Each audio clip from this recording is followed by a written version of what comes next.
Hey there, welcome to another episode of Cooking with Violet Vixen. Today we're going a little bit fancy. This one is called spinach and cheese pie.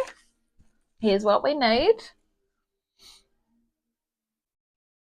Now there are other ingredients that were not in the ingredients list, naughty ingredients list. I found them as I read through the recipe because obviously before I start filming, I like to have a small idea of which way this could go. We also will need a tablespoon of olive oil, some olive oil for brushing between the sheets of filo pastry. If you've never used filo pastry, I will talk you through how to use it. I've used it a couple of times. It's fiddly, but it's so delicious and worth it. So we're going to just jump right into this one today with this. We also will need salt and pepper. And quite often, they are not listed as ingredients, although technically they are very important. If you don't want salt and pepper, don't put them in at all. And you will also need your oven on 200 degrees, a large frying pan, and the recipe is telling us to use a disposable rectangle container like you would buy frozen lasagna in, and with the lid so that you can actually cook this the way we're going to cook it today. You can put it in the freezer and then you can take it out later and reheat it. But we're not freezing this. We're going for it. This is going to be the next few days of lunch. Yum. Can't wait. So I will be using a regular size rectangular dish. You want about a 29 centimetre, 18 centimetre, and about 5 high. Now mine was pretty close to that, and this is just the normal slice pan that I use quite a lot. It's a Pyrex dish. That's the easiest way to use it. Also, we are going to need a jug and a whisk and a stirring stick, and I think that's pretty much all because it's just literally spinach and cheese and pastry. Anyway, come on in. I'm going to talk you through the ingredients. Okay, first ingredients is 3 packets of the 250-gram packets of frozen spinach. Now, the only ones I could find were Bird's Eye. These are really cool. I used to buy these a long time ago if I wanted a little serving of spinach because they're literally like an ice cube of spinach. Pop them in a colander and try and defrost them before you start. Now, I probably should have got them out earlier today, which I didn't do. So they're sort of defrosting. It's a humid sort of afternoon, well, evening now. So they're defrosting, but they are going to defrost when I fry them anyway, so it's all good. 2 onions, which we've finely chopped. I've just gone for 2 small onions because I like onion, but I don't want to be feeling like I'm eating it forever. 1 teaspoon of dried mint. 1/4 teaspoon of grated nutmeg. We're using the herb one. You can use fresh. I don't recall ever seeing it. I don't even know if they sell it where I work. I'm going to try and find out about that. 3 eggs, which we will lightly beat in the jug with the whisk. Now, the cheeses. 200 grams of crumbled feta cheese. This is 200 grams of feta. I don't normally buy this brand. But this is from where I work and I didn't want to go exploring for stuff, so I've got really fancy good cheese. This is excellent cheese, this one. We've also got 200 grams of ricotta. Once again, another really good one. This is a 375 gram one, so there's 200 grams in there.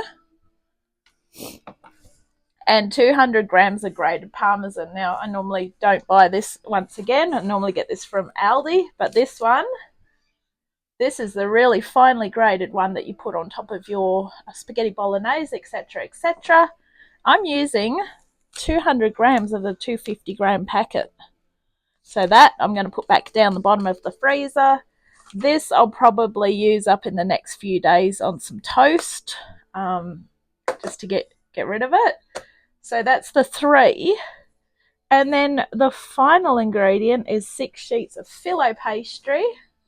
We sell this one at work as well. It was on special. So this is, I have a love-hate with filo because you need to have it, you sort of layer it, and as you layer it, you put olive oil in between it. So I've got the expensive olive oil out again as well, which we're going to put into just a little bit at a time into here with a brush, and then we just brush it in between. And that's what actually helps it puff up. Okay, so now that you know what is in it, we're going to get going. So first of all, you want your oven on 200 degrees.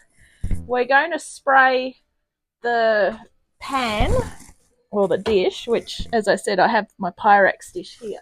This is the one that I use for baking a lot of desserts with.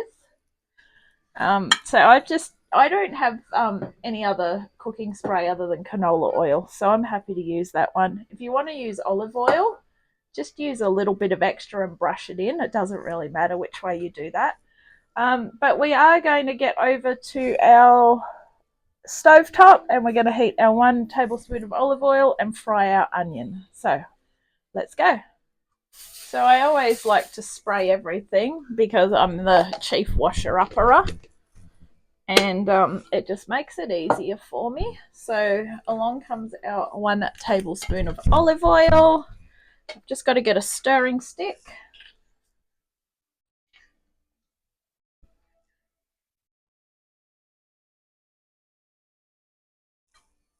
Beautiful.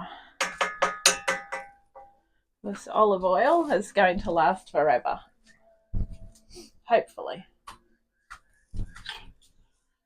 I like that it's got a pouring spout on it. It reminds me of my pop-top water bottles. I'm trying to be healthy and drink more water, so I use those. Yay me. All right, so let's get a stirring stick. And once our pan is nice and hot, we want to put in our 2 chopped onions. We're just going to fry these for a little while. So you can either go with 1 really huge onion, or in my case, I brought 2 small ones and chopped them up. Because as I said, I like onion, but I don't want to feel like that's all I'm eating. And sometimes with onion, when they're really big and you put them in a recipe, you feel like that is all you're eating. So 1 tablespoon olive oil and cook until soft. Add spinach, mint, and nutmeg. Okay. Give it a little bit of a stir. While this is going on, I'm going to open up the filo, have a little sticky beak at it. So when our onions are starting to look like this, we're going to bring over the spinach. Now, I did say to defrost it and squeeze all the liquid out of it, but as I said, I didn't do that. And we are going to cook all the liquid off anyway once it gets going. So just put them in, maybe a few at a time because there's a shit ton of it. Oh, sorry, I mean there's a lot.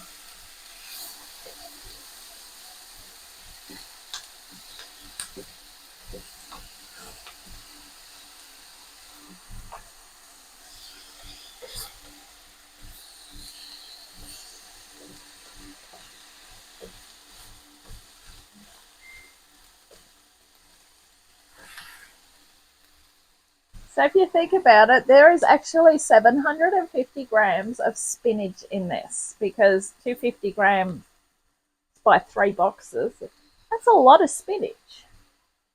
But spinach is very good for you, and as I'm trying to be very, very good, and it's sort of working, this is why I thought this would be a good recipe.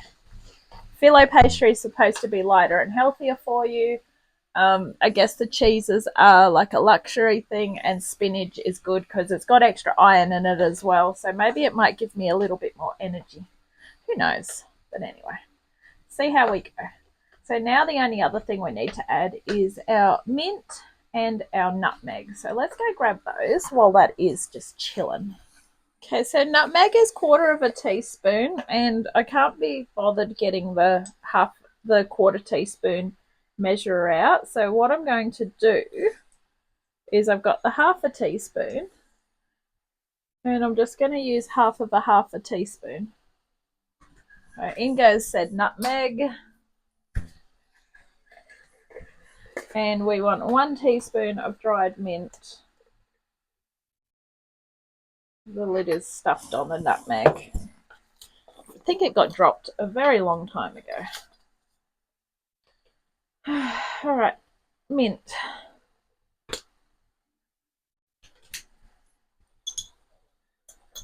One teaspoon of dried mint. Smells good. Yum. All right. Let's give that another big stir. Drop my little divider thing on the floor.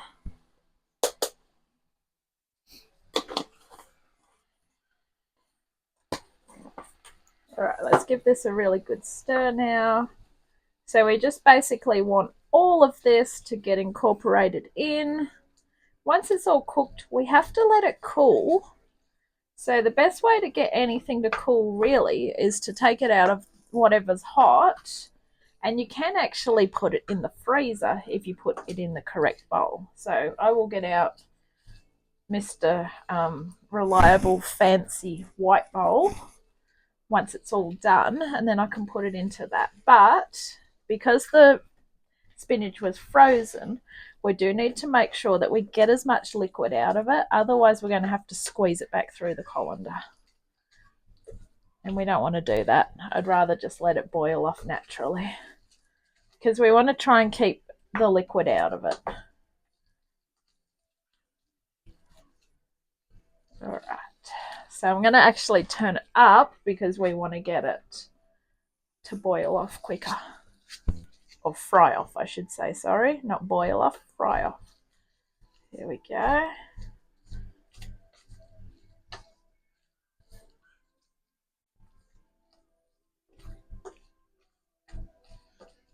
All right, let's keep frying. While that's doing its thing, grab your jug, grab your 3 eggs, and we're going to start and crack them into here. I haven't had a look at those phyllo sheets yet. All right, 1. Now, normally I crack these into a cup first, and this is going to be no exception. I just thought about it then. I thought, no.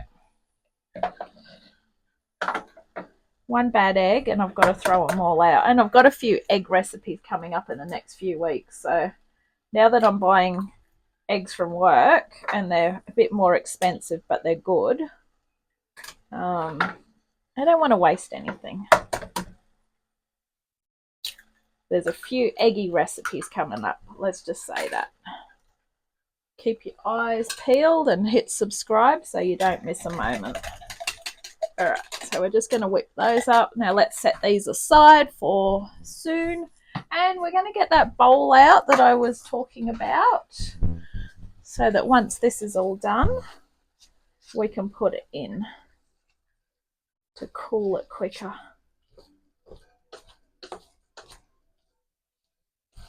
Now, if in doubt, you still can put it through the colander. It's entirely up to you, but I think it's just easier to try and boil it all off.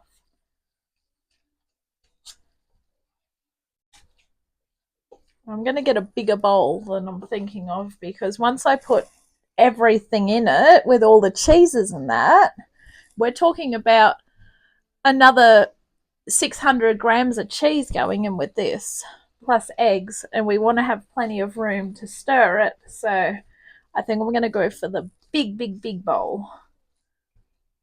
I'm going digging to find it. Here it is, the ginormous big pink bowl. This is the one that I call on when I need to mix extra stuff And I want more room. So I'm just going to give this a bit of a clean out because I don't know when it was last used.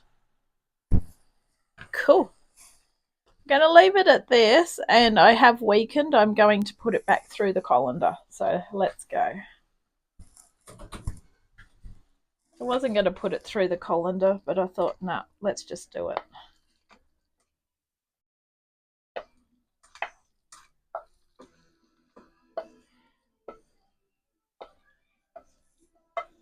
Just put it into the colander. This will start to cool it down pretty quickly too while it's in here. Oh, spinach is great when it's all not in its cube portion anymore, isn't it? Look at this. All right, I'm going to wash that pink bowl and then I'll be back. There's juice coming out of it, which is good. Now I'm going to go put the whole mixture in the freezer. So while it's draining, it will also cool. And I reckon we'll leave it in there about 15 minutes and then it should all be A, drained, and B, cool. So see you soon.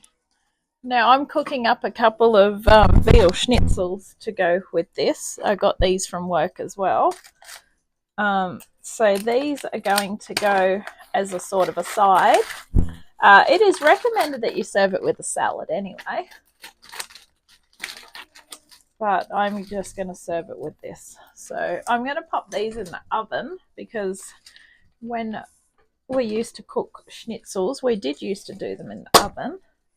And while I've got the oven on really hot, I think this will be a good idea. So while I've got the timer on and we're getting ready, oh wow, there's quite a few in here even. I wasn't sure how many was in a packet. Oh, there's 4. Well, that's very cool. So these are going to be sort of side dish to these. All right. So these are going to go in for 15 and then I'll flip them and then I'll see what they look like. Okay, I'm looking at the phyllo. I'm not scared of it. I used to be scared of it, but I don't think I am now. It is a delicious taste. So I only need 6 sheets, which is really annoying because this tells you to use it straight away and don't freeze it, blah, blah, blah, blah, blah. So I'm just going to use all of it when I do it because 6 sheets is about half of it. And it's like, what am I going to do with the rest of it? I mean, I think last time I froze some. Can I freeze? I'm going to see if I can freeze it because I really only do need half of it. I reckon I can put the rest in the freezer. So let me go and Google it. Okay, so I asked Google, sorry Google, if I can freeze unused phyllo, and it said I can as long as I freeze it in its correct packaging. So thank you, Mr. Phyllo. So I'm going to use the 6 sheets and then I'm going to freeze the rest, which is for, I don't know how many are left. Anyway, I'm only going to use the 6 sheets. So that's what I need there.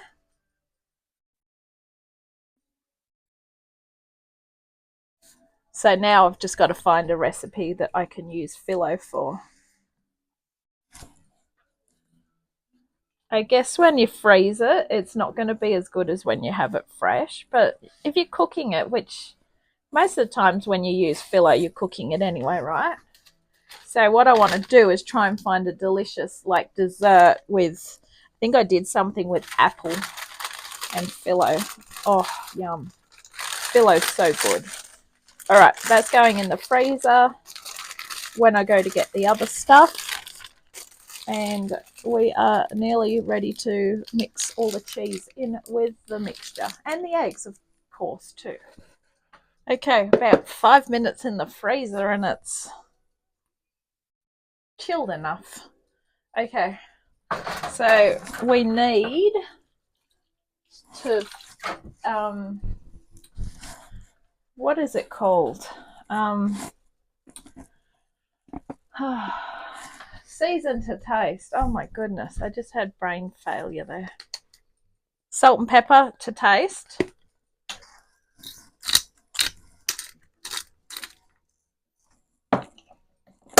It's not called brain failure, I think it's called brain fog.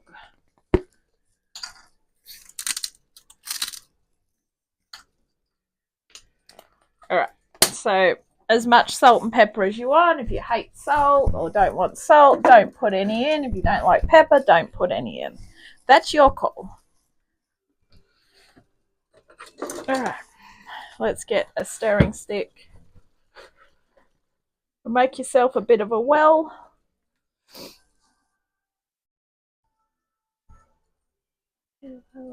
When cool, add the eggs and cheeses. So I'm going to put the eggs in the well. And the only reason why you let it cool is obviously because if you put the eggs in and it's hot, you'll probably start to get a bit of a scrambled egg thing going on. It's all right if that's what you want, but we're not making scrambled eggs today, though. We're making fancy pie. All right. In goes the yummy feta. Oops. Now try and crumble the feta up as much as you can. Some fetas that you get are really crumbly. Some are not so crumbly. I love feta. In goes that delicious looking parmesan. Oh, it smells so cheesy. Yum. I'm going to mix this in first.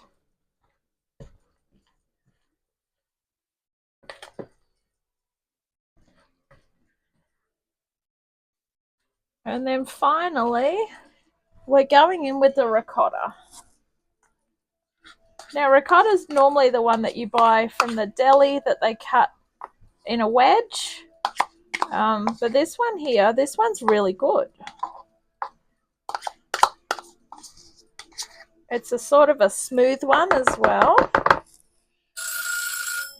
Yes, we've already got that out, but we can check on our schnitzels as well. Probably give them a turnover. All right, let's just give that a final stir.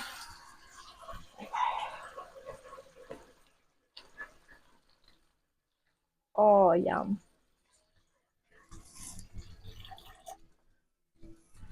This is cheese overload.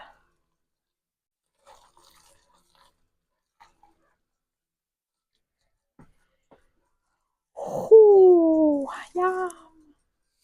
All right. Let's get this one. Now, spray it with vegetable oil, but in my case, we are spraying it with canola oil. Then what we want to do is we want to put all of this in.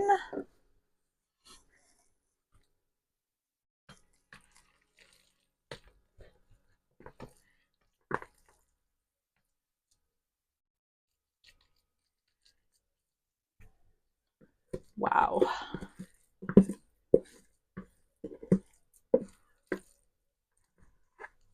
This is so good. And I will not get to try it till tomorrow.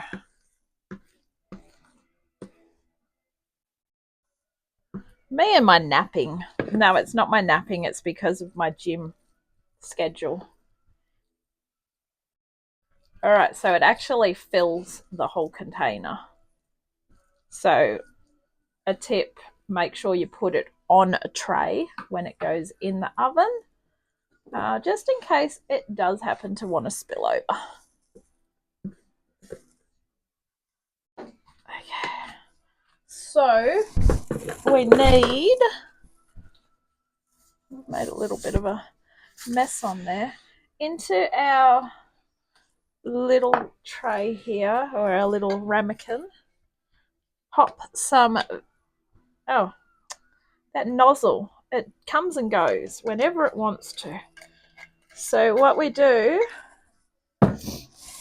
brush or spray each sheet of phyllo and lay pieces together. So you're supposed to keep the phyllo from getting dried out. This one that I got is a thicker one, which is really good. So they are too big. So what it says to do is to just tuck it under. This is the good thing about phyllo. You just literally make it fit. Then brush the oil on.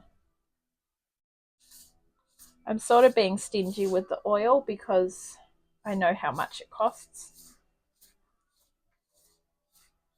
But I don't really think you need a lot of oil anyway. Oh, there you go. See, we've got a little bit of a break in that one.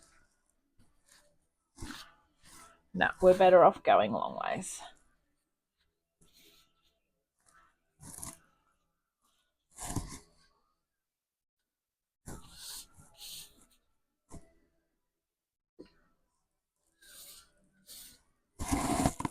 So we got 6 of these.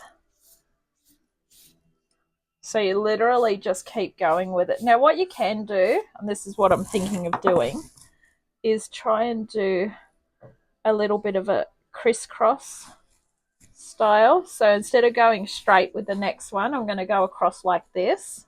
Probably makes no difference. So don't mind me just experimenting here as I go. Because the whole idea with phyllo is that you actually get like a really nice, thick, flaky lid to it. If you've never tried phyllo and you're a pastry lover, you will be super excited by this one.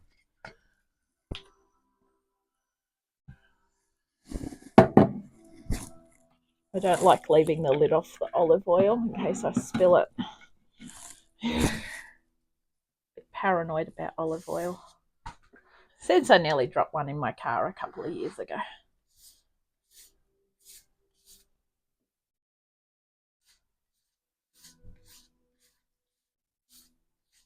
I don't think there's anything lucky about dropping olive oil in your car, by the way.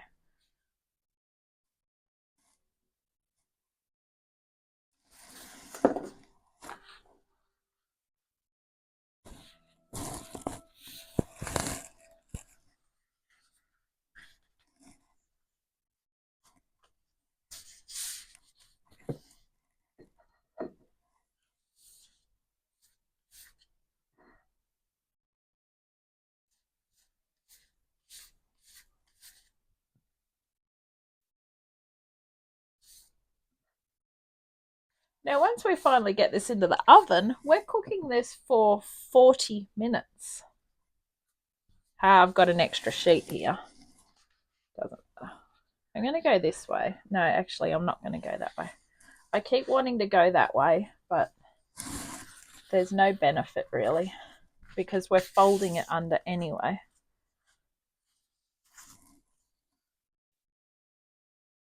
This one I'm going to fold over instead of under, like that. Got 2 more sheets because I think I accidentally grabbed an extra one. Good on me.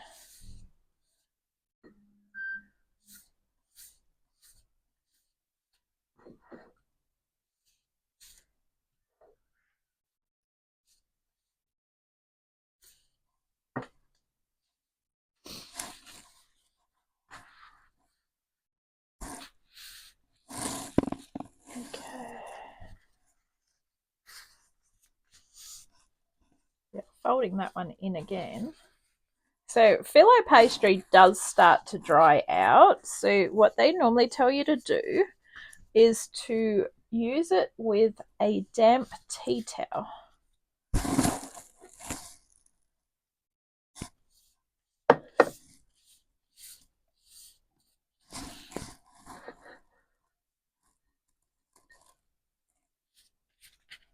So if you was doing this to freeze it, you basically cook it. Then you freeze it with the lid for the disposable foil container on top. This one here, which feels thicker, but it's not, I'm going to tuck this one under like that. All right. So this is our last one. Do we put olive oil on the top? Layer pieces together. Tuck them in. Cut a small cross through the center of phyllo to allow steam to escape. Bake 40 minutes until phyllo is golden. cool 25 minutes before covering and freezing. Well, we're not freezing it, but we are putting it in the fridge all the same. All right. So that's how we do it. So the olive oil in between is actually going to flake it up. So we're going to put a cross in the top.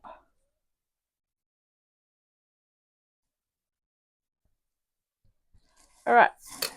Pop that on a tray in case it overflows.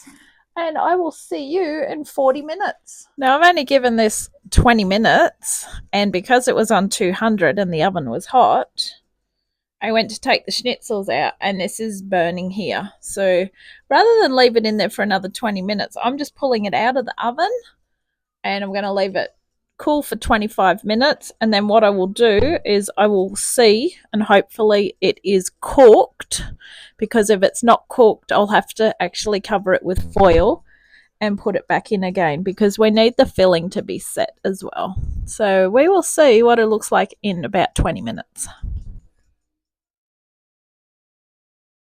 The layer got a little bit frizzle fried. See there? Just here. But if you remember, I did put one extra sheet of phyllo on, and I think I know the two problems. First of all, I didn't brush the top layer with olive oil, and second of all, I probably had my oven too hot. And you that have been watching this show for a while will know that I always call mine a whatever the hell it wants to do oven, meaning it's not fan forced, but it acts like it's fan forced. So when a recipe tells me to do it at 200, I really should have done it at 180. So that's a dick move by me. But anyway, if I peel off the top sheet or cut around it, it looks done enough, and it is going to be warmed up anyway. So there you have it. That is spinach and cheese pie. Thank you for watching this episode of Cooking with Violet Vixen. Catch you on the next one. Bye.